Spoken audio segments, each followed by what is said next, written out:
Sa iba pang balita, dahil pabalik-balik lang sa Divisoria ang mga pinalis na mga nagtitindang nakahambalang sa kalsada, mismong si Manila Mayor Joseph Erap Estrada na ang nakiusap sa kanila. May ulat on the spot si Oscar Oida. Oscar.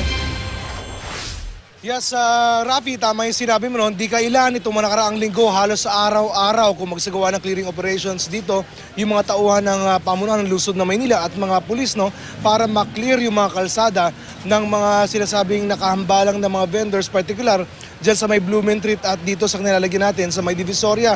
Pero sa tuwing aalis raw ang mga nagsasagawa ng operasyon, mga pulis, bumabalik din yung mga vendors sa mga dati nilang kinapipwestuhan.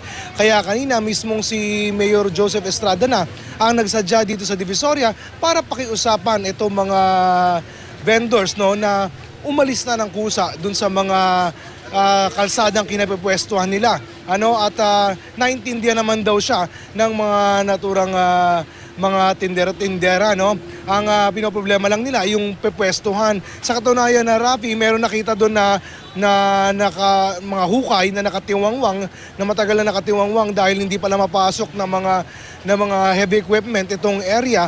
At ngayon, inaasahan na maayos na ito dahil makiklear na itong mga kalsada. Kasama dito, itong kinalalagyan natin dito sa may stretch ng CM Recto, etong mga stalls na nakapwesto dito sa may Center Island ay i-clear na rin daw ito para nga naman daw maibalik na sa mga sakyan yung dapat daw ay sa mga sakyan.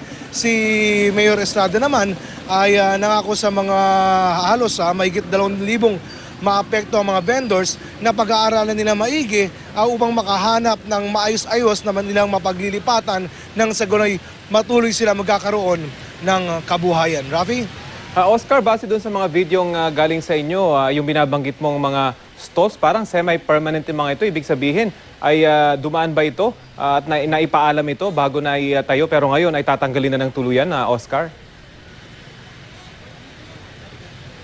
Well, kasi dati pa naman na Rafi, pinagbabawal yung mga vendors sa may kalsada, Pero for some point in time ay pinagbigyan ni Mayor Estrada yung mga vendors na pumesto sa gilid ng kalsada, Pero ang nangyari ay meron daw mga umabuso at maging mismo sa mga kalsada ay pumipwesto na raw sila. So ayon kay Mayor Estrada, wag naman daw sanang abusuhin yung pagbibigay na ginagawa niya, Meron naman daw talagang inalat na lugar na maaari lamang nilang pwestuhin. Wag naman daw sakupin yung mga kalsada dahil marami na raw siyang reklamo na tatanggap at ang gusto nga niya mangyari ay maklear ito mga kalsada at madaanan na muli ng mga sakyan, Rafi. So Oscar, yung mga stalls na parang inaayos lang ba yan o tinatanggal na dyan sa yung likuran? So yan ba ay aayusin lamang para mapwestuhan nila o talagang tuluyan ng i-demolish? No, Rafi, itong kinalalagyan natin, itong particular sa background natin, ito yung sa may stretch ng CM Recto, ito ay tatanggalin na. Binabaklas na ito dahil ayon nga kay Mayor Estrada, ay ito isa sa mga dahilan kung bakit nagiging masikip yung kalsada dito.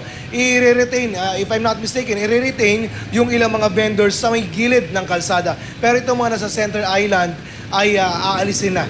Rafi. Okay, maraming salamat. Oscar Oida.